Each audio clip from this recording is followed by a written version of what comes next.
வணக்கம் நண்பர்களே. நடிகர் விஜய் யார் பக்கம்? அதிமுக பாஜக கூட்டணியில் தான் சேருவார், இல்லை காங்கிரஸ் தனியாக வந்து விஜய் தலைமையில் புது கூட்டணி அமைப்பாங்க, இப்படி தான் எல்லாரும் சொல்லிகிட்டே இருக்கிறாங்க. உண்மையில் பார்த்தீங்கன்னா தெளிவாகவே சொல்லிட்டாங்க தாவேகா, நாங்கள் வந்து எடப்பாடி முதல்வராகுவதற்காக கட்சி துவங்கலை, விஜயை முதல்வராக தான் கட்சி துவங்கியிருக்கோம் அப்படின்னு. அவங்க அடிப்படை என்னென்னா முஸ்லீம் கிறிஸ்துவ அந்த ஓட்டுகளை வந்து எடுக்கணும்னு நினைக்கிறாங்க. அடுத்ததாக பார்த்தீங்கன்னா காங்கிரஸ்காரன் என்ன பிளான் பண்ணுவான்னா, திமுகவில் இருந்தால் கன்ஃபார்மாக எம்எல்ஏ ஜெயிக்கலாம். அது மட்டும் இல்லை, திமுக காங்கிரஸ் கூட்டணியில் 40 MP இருக்கிறாங்க. மோடி எதிர்த்து அங்கே பார்லிமெண்ட்டில் போராடணும்னா டிஎம்கே தேவை.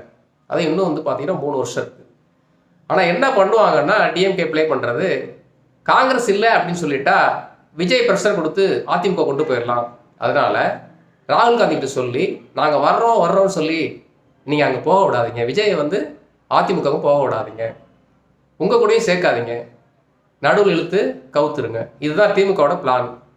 ஆக்சுவலாக அதனால தான் ராகுல் காந்தி வந்து கூப்பிட்டு பேசியிருக்கேன். ஏன்னா கரூர் இன்சிடென்ட்க்கு அப்புறம் 2 பேர் தான் வந்து விஜய் பேசியிருக்காரு. ஒன்று ராகுல் காந்தி, இன்னொரு வந்து அன்புமணி. ஸோ இது எப்படி போகும்னு பார்த்தீங்கன்னா ஏடிஎம்கில் சேர்றதுக்கான வாய்ப்பே இல்லை விஜய்க்கு. ஏன்னா தனியார் என்னதான் எவ்வளோ ஓட்டு வாங்க முடியும், அடுத்த எலெக்ஷனில் நம்ம பெரிய ஆளாக வர முடியும். அதிமுகவில் போனால் அங்கே ஒழிச்சிருவாங்க. ஸோ என்னுடைய கணக்குப்படி பார்த்தீங்கன்னா தினகரன், ஓபிஎஸ், விஜய், சீமான், பாமக.